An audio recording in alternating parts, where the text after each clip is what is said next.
Hello. Hello.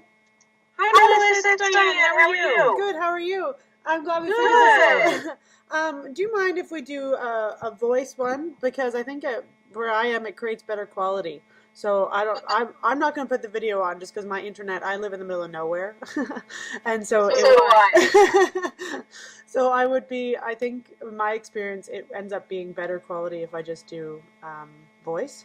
Does that sound good? Okay. Okay. Do you want me to hang up and just call you with the voice? No, it's okay. I think this should work. It was nice to meet you, and thanks for agreeing to do this. Again, it's one of my first ones, so I'm excited to chat with you. And I actually was really taken by the article that you wrote about people who like shopping for people who don't like to shop. Oh, yes. So I guess just on that, because I help people who are overstressed and with tons of kids and don't know really how to take on that daunting task of feeding their family.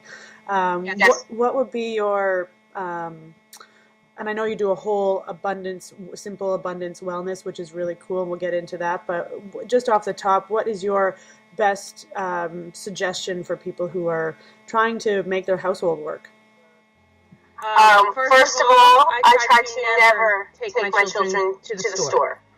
I make sure I shop without my children, so therefore a lot of the junk food doesn't end up in the cart. And if we are shopping, especially for like vegetables and things like that, I try to take them to the farm directly as much as possible, Cool. so that they can harvest their own fruits and vegetables, and therefore they are much more likely to eat them.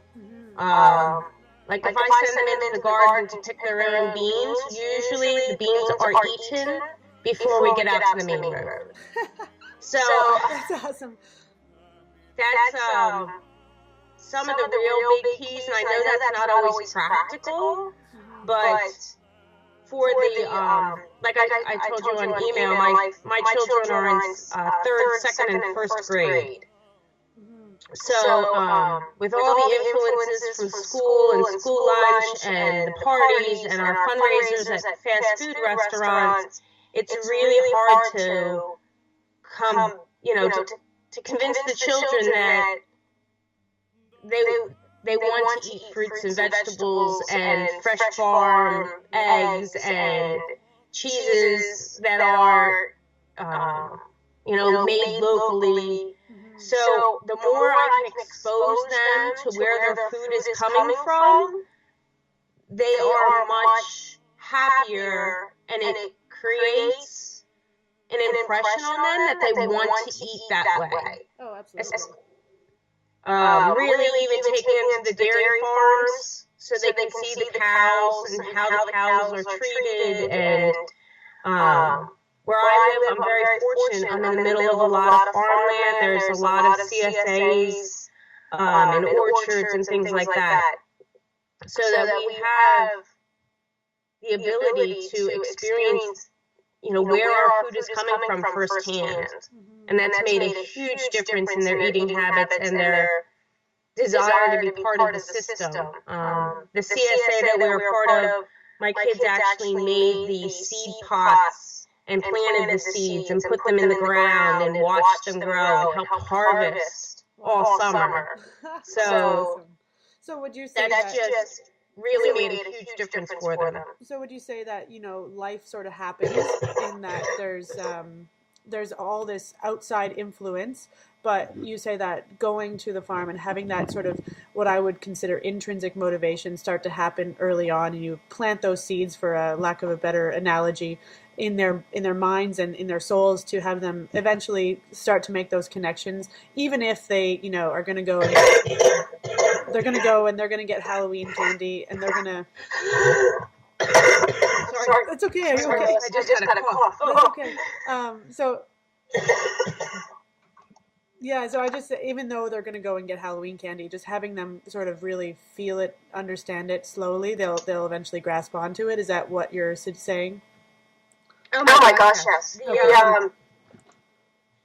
The ability for them to know that there's an alternative, that and to actually go to the farmer's market and pick out their own fruits and vegetables, and always have that available to them instead of the candy.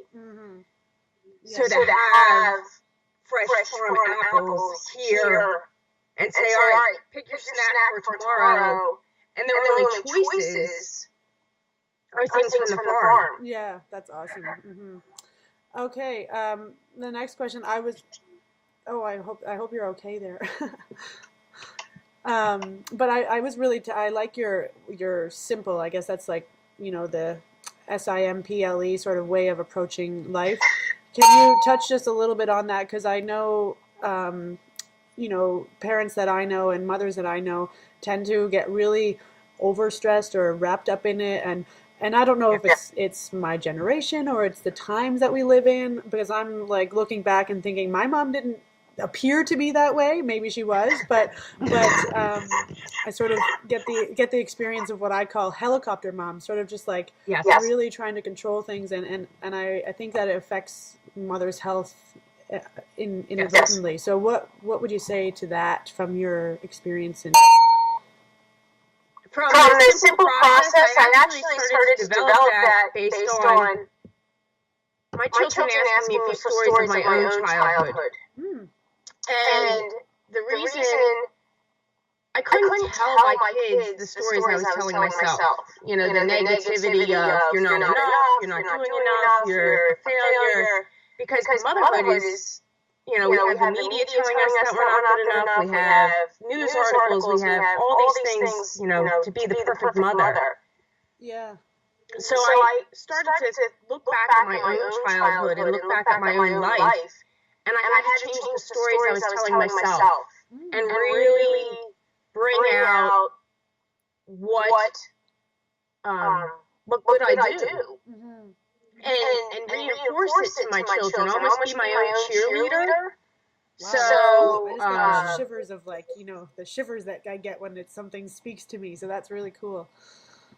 Well, just to even reinforce with them, they watch even things like the Disney Channel, and they have these crazy affluent lives where the kids, there's no parents in the show. It's just these kids running the show.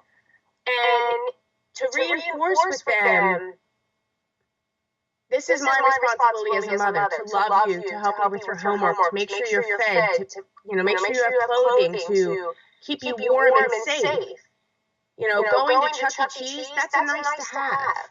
That doesn't, if you don't get to go to Chuck E. Cheese, that doesn't make me a bad mother. And so to really make my kids, I needed to advocate for myself with my children. And remind them of the good things I do for them. And when I started that habit,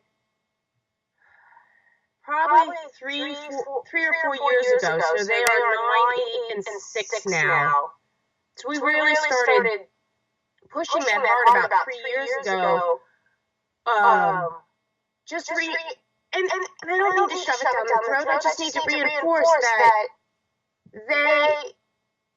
I'm here to help them, but I'm not their servant. I'm their mother. Yeah. And I love them. But here's what I'm responsible for, and if we work together as a collective, we can do those nice-to-have things. And it doesn't have to be over the top. It doesn't have to be, I constantly have to be buying things. Yeah. We can go to the farm and have a great afternoon together. And that's something I'm sharing with you. I'm sharing my passion, and we can do this collectively as a family. And we can come home and make fresh pie or bake together, and that is what family is about. It's not what you see on television. Yeah. Well, that's really cool. Just, I think for me, what you said about advocating for yourself, and that sort of does two things. Really has them understand what you do for them, sort of how the family functions, but also for yourself to know that you're enough and that you're valuable.